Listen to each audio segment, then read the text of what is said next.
Ja, dann möchten wir uns bedanken. An allererster Stelle bei Jogi Löw, unserem Bundestrainer. Nochmal einen riesen Applaus bitte.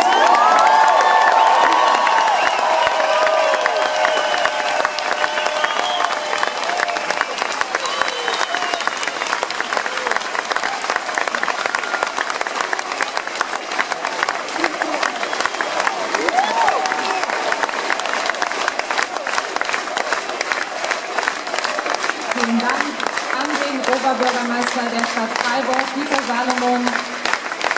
Vielen Dank an Enrico Tempi, an den Präsidenten des SC Freiburg, Fritz Keller, und ich würde sagen, ein Riesendank an dieses Wahnsinnspublikum.